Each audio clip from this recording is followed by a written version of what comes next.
Why do walls matter? Why do borders matter? Borders are a physical representation of when good ideas begin and bad ideas start. If you don't believe me, just ask East and West Germany, or at North or South Korea. If you believe in open borders, you do not believe in the physical delineation of where good ideas start and bad ideas start. What's up, YouTube? Hope you guys are feeling good. My name is Eloru, and today I'm back with a new video I want to check out with you guys. This is called Charlie KIRK's Best Radical Leftist Takedowns. You know how it goes, guys. We talk less and we react more. Let's check this out. So I'm a conservative. One thing I have a hard time rationalizing to my liberal friends, and conservatives on TV and politicians have a hard time articulating, is intelligent reasons why the wall must be built. I am curious your thoughts on that. Three quick things. Number one, I'm going to say some facts. I'm going to talk about fairness. Then I'm going to talk about sovereignty. Some facts. An illegal alien in the state of Arizona is twice as likely to commit a crime versus a natural-born citizen. Fact. 90% of all heroin and fentanyl come across the southern border. Fact. Over 10,000 kids are illegally sex trafficked across the southern border every single year. Fact. We have 56,000 illegal immigrants in our federal prison system. Fact. And countless in our state penitentiary system. $135 billion a year. That's how much is the financial burden on U.S. taxpayers every single year that illegal immigrants drain from our system. Fact. You put all that together, that's a pretty compelling argument that we have some problems with our southern border. Those are some facts. Number two is fairness. As Candace said, it is not fair to the people in Bolivia. It's not fair to the people in Bangladesh. It is not fair to the people in Belarus that had to wait in line, fill out an application form, not commit a crime, and then wait a decade to come into this country to maybe have a chance to become an American. It is not fair to them. Number three is sovereignty. Why do walls matter? Why do borders matter? Borders are a physical representation of when good ideas begin and bad ideas start. If you don't believe me, just ask East and West Germany, or at North or South Korea. If you believe in open borders, you do not believe in the physical delineation of where good ideas start and bad ideas start. The wall right now is not only important for facts, not only important the facts I mentioned, the fairness, but also the sovereignty. We are not Mexico. We have a unique culture. We have a unique identity. The Mexican culture is something that should be appreciated and understood, but our culture is much different and has outpaced them over the last 50 years. And to say that we should have open borders and we should have some sort of transferable citizenship cheapens the idea of the American identity and culture of the people that have waited in line and the tens of millions of immigrants that have to fly halfway across the world to come into this country. So those are the three reasons I would give: to build the wall, build it quickly, build it high, build it wide, with a big door so everyone can come in legally. Thank you. You believe that the Constitution's the best document in political history? Greatest political document ever There written. you go. Thank you. I want to know, how is it possible to believe that when it's based on racist principles? They describe indigenous peoples as merciless Indian savages. They don't describe African Americans as full people, and they don't even recognize other people of color and other minorities that we see today. So I just want to know how you think it's possible to believe that's such a great document we're founded upon. Thank you for the question. Where does it say that in the document? No, keeper. Where does it say that in the document? I'm sorry, what? Where does it say what you said in the actual document? I'm sorry. I'm not entirely sure, It but... doesn't. No,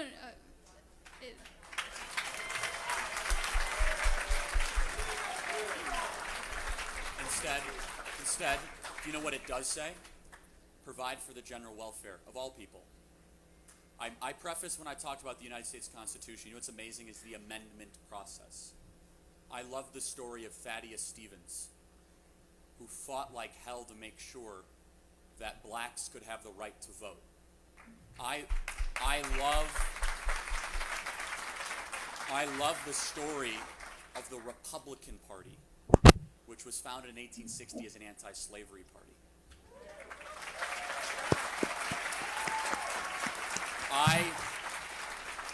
I hate what happened to indigenous people under Democrat presidents. I do. Here's why it's the greatest document ever.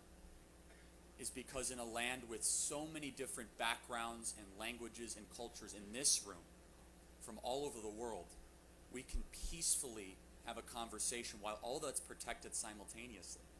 While we can agree to disagree, we can have this conversation. What you said is nowhere in the founding documents at all. What you said is what's some of the prejudices that was in the people of the founding fathers. This is called a logical fallacy. Tell me why the document is not correct. Don't tell me the sins of the authors. It's a big difference.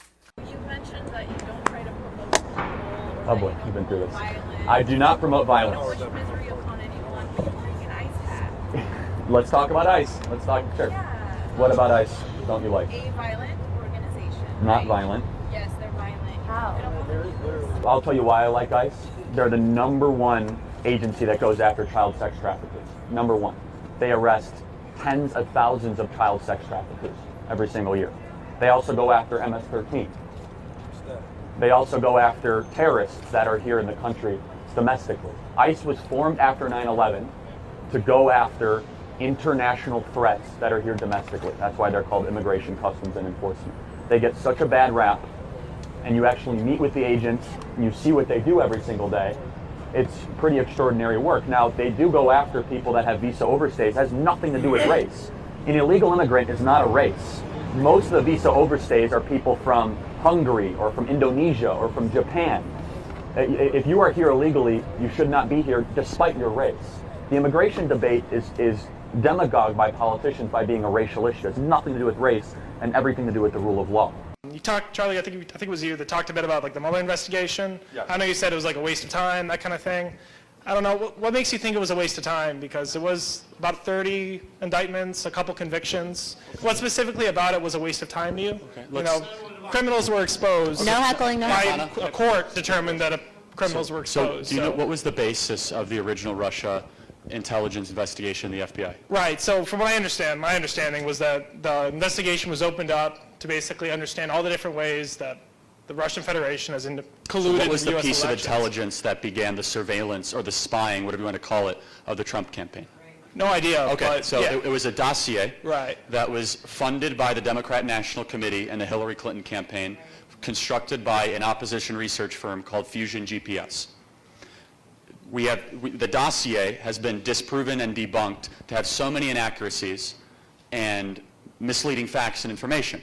So that was put in front of a FISA judge. For those of you that don't know what a FISA judge is, that is giving permission for the United States government to surveil its own citizens. Now, there were 3 members of the Trump campaign that were former individuals at highest level of national security: Chris Christie, Rudy Giuliani, and Lieutenant General Michael Flynn.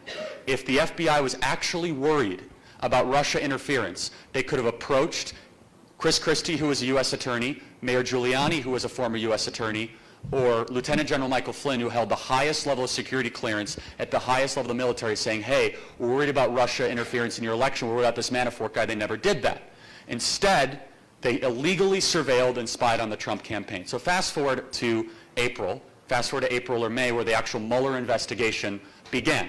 Andrew McCabe said it himself that his own internal workings towards getting eventual triggering of the Mueller investigation was based on the phony intelligence of Fusion GPS and based on this investigation.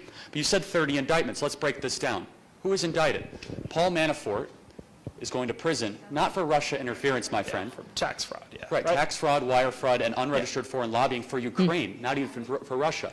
Lieutenant, That's kind of Ukraine and Russia there. There's a little bit of a war? Well, there's a war. The war, yes, but like, keep in mind, yeah. I mean, saying that it's not as a fair point, I think it's not to say that there isn't a connection. I can see where you're coming from there. Yeah. I understand. There's a lot of cross-nationality That there. is really tough to. Sure. Yeah. there could be So a connection. the second major indictment was George Papadopoulos, Yep. who lied under oath to the FBI. No Russian interference, no Russian connection. Okay. Also, the third, which is the most famous, is Lieutenant General Michael Flynn, who, again, is indicted for a process crime and was indicted not for Russian collusion, but for not filling out his paperwork properly for the incoming president to become National Security Council advisor for unregistered foreign lobbying for the Turkish government. Okay? The fourth person who was indicted was the former attorney to the president, Michael Cohen, who we have on the record now lying at least 15 times to Congress under 2 separate testimonies. Now, he was not indicted for Russian collusion. He was not indicted for interference. He was indicted for taxi medallion fraud, tax fraud, and wire fraud. Now, those are the 4 Americans so far. There might be more. There probably won't be. Actually, the 5th. I'm sorry. There was a 5th. Obama's White House counsel was just recently indicted. Yeah, that's true, yeah. I'm sorry. In the last week, for unregistered foreign lobbying, Charlie's taking a $4 million pretty wire smart. transfer that was laundered through Cyprus, for, again, with Paul Manafort essentially being the lawyer on file. His criminal trial is still pending. He has pleaded innocent. Those are the 5 major Americans. Now, you said 30 indictments. The rest of them are foreign Russian citizens that we could indict the entire country of Russia for essentially colluding against America, because every day the whole country is registered as a foreign adversary. So we just picked 25 people that were running Russian troll farms. Now, the 5 things that I told you could have been done with just telling the Department of Justice to do their job. Bob Mueller was not needed for $30 million creating a public assassination campaign against a president that was originally based on faulty intelligence. And so, I think you and I can agree that doing that for 2 years and exacerbating this Russian narrative, where Congressman Adam Schiff, chairman of the House Intelligence Committee, now said there has yet to be released evidence that is material of Russian collusion against the Trump campaign. We're still waiting for what that is. There are 1,800 articles amongst the 4 major newspapers in America: USA Today, the Washington Post, the LA Times, and the New York Times. 1,800 articles alluding or directly connecting Donald Trump and the Trump campaign to committing treason with a foreign adversary. You got to ask the question, was it really necessary to hijack our whole public narrative for 2 years using $30 million of U.S. taxpayer to go after 5 people, none of which committed Russian collusion at all, instead had their own personal crimes that they committed? I believe it was a public assassination campaign that we paid for, that now Donald Trump has rose up against and has triumphed over. So how many genders are there? There's so many. The way that the So many. So many's not a number. chromosomes actually break down with intersex genders and the way that it actually happens, that is a starting point that you learn in like 5th grade. But when you actually do Like real 5th grade. experiments, you learn that the way that data breaks down when it comes to Can you give me a number or not? genders. Number? A number? You have 2. That's 6th grade science. When you move on, there are hundreds of different categories. So what you learn in 6th grade becomes less true as you get older? That's Like gravity becomes that less is true? a basic building Newton's block 3rd that law children becomes less learn true? in order to understand the concept of gender. When you break it down into actual Gender and experiments when it sex are comes to directly chromosome and sex, it breaks down into hundreds of different categories that actually differentiate between just 2 genders. What you're saying is there are facts and you don't believe in there being opinions. Yes, I am and saying that there are This facts. is a scientific fact that if you talk to any biologist, you will learn. So in biology, they teach you are that there's completely XX just and using XY a historical, chromosomes. not So give me a scientific- number of how many genders there are. That we can start. Hundreds, many. It breaks Unlimited, down, right? It breaks So down in it's so many anything more you want to be, categories. anything you feel? No, it's what scientists determine given specific XX, categories. XY. Why do you need a number if you're Bingo. already given? Why do you need a number? That's a great You question. literally have no idea how it works. You're Because using then you could 6th grade self-identify to be anything you want at any time. Literally, biologists are saying that this is the way the gender actually breaks down. so you would accept the argument that you can self-identify to be anything at any time. Yes, because literally Okay. biologists have That's told me what's that wrong gender- with not having a number. There are hundreds of different numbers. But again, you don't have a number. I just want to recap. that. Hundreds. There's hundreds of different So where would ways you that put? data breaks down. Okay, so the data breaks down in 2 very simple predominant categories: XX and XY, and that's no. Oh, so there's not male and female. I think what happens is you don't understand science and scientific Oh, I don't. backing. Oh, okay. So And you just want to so I put can forth this so like I fascist so simple. oh fascist simple. Here we go. ideology That's interesting. that will keep you. So what is fascist about saying there's 2 genders? Is you're just being completely not faithful to what actual science is telling you. No, because you science wanna is put quite forward simple. That your there's own a- oppressive narrative Oh, about oppressive. how you think So gender and now should I'm be oppressive. believed. How am I being oppressive? The truth comes out eventually. So how am I being Yeah, oppressive? you're being oppressive. How am I being oppressive? You're being oppressive by denying people the ability to have. How have I their denied own anyone identity. anything? Okay, denying people identity. People can identify however they want. I'm only going to use 2 genders. It's absolutely vital we expose the far left in our institutions and continue our work on campus and across the UK and in defending both free speech and conservative values. So please help us by clicking the subscribe button. Thank you. A big shout out to Charlie Kirk though. He's doing a really, really good work. Okay, I'm going to talk on two of the clips we just watched, like the two that actually got to me. The second one, yeah, the one of the girl saying the Constitution was, how is the Constitution the best political documents written? And she gave reasons why she doesn't feel it is, because it doesn't refer to Black Americans as full people, it doesn't give them full rights and all that. And Charlie asked her where it was written in the Constitution. You see, one thing about making a claim is if you've not done proper research, you're gonna end up faulty. And research now isn't really what it used to be, because there's a lot of stuff on the internet. It's quite understandable. People just write stuff and take it there, and someone confused just sees it and accepts it. So I get that. But according to Charlie, in the original Constitution, you won't see that.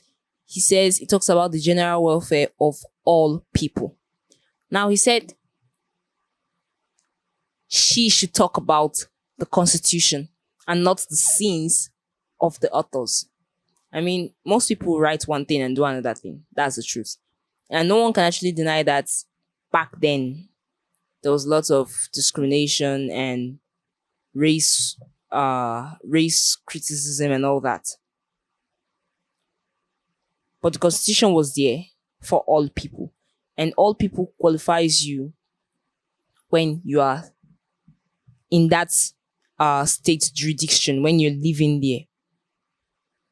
So he gave us other reasons why he feels that the authors have the sins and not the Constitution itself.